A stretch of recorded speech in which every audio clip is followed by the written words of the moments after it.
本影片將示範如何管理物業稅檔案的資料。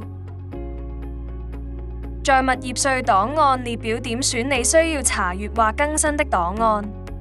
如果你想更新此檔案的通訊地址，點擊更改，輸入新的通訊地址，然後點擊更新以更改通訊地址，或點擊返回放棄更改及回到上一頁。此物業稅檔案的通訊地址已成功更新。請注意，變更通常需要一個工作天才能生效。你可點擊退出離開。如你想繼續更改此檔案的其他資料，請點擊繼續。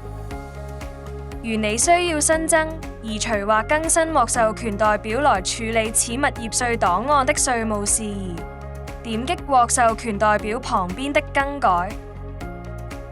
你將會被轉到管理服務代理人的頁面，點擊新增服務代理人。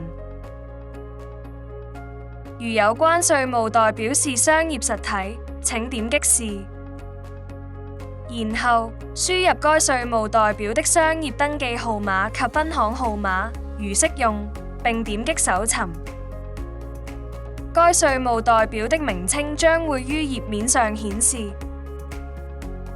如有關稅務代表不是商業實體，請點擊否，然後輸入該稅務代表的名稱及通訊地址，點選物業稅稅務事宜，全權擁有的物業除外，然後點選上述稅務代表負責的物業稅檔案號碼，並輸入稅務代表的參考編號，如知悉。點擊確認，你已成功更改所選物業稅檔案的稅務代表。請注意，變更通常需要5個工作天才能生效。點擊繼續，然後所委任的稅務代表將會於列表上顯示。如果你想更新此檔案的聯絡人，點擊更改。輸入新的聯絡人的姓名、日間聯絡電話及身份，然後點擊更新。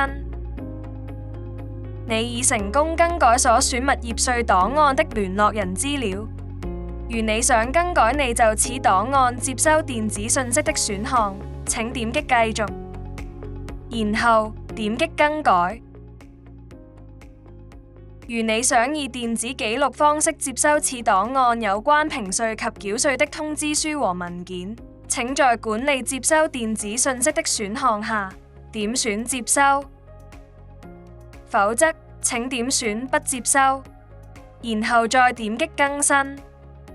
請注意，即使你選擇了不接收電子訊息，你仍會收到有關繳稅到期日的電子提示及繳款後的電子繳款收據。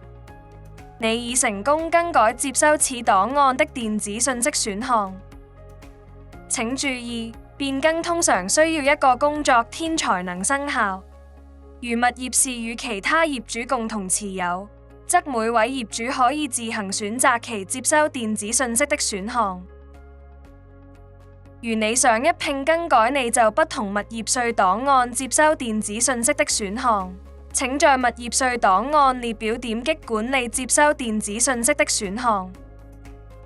在你想以電子記錄方式接收有關評稅及繳稅的通知書和文件的物業稅檔案，點選接收，否則請點選不接收，然後再點擊更新。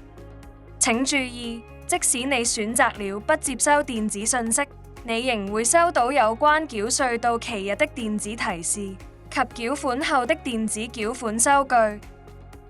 你已成功更改所選物業稅檔案的接收電子訊息選項。請注意，變更通常需要一個工作天才能生效。如物業是與其他業主共同持有，則每位業主可以自行選擇其接收電子訊息的選項。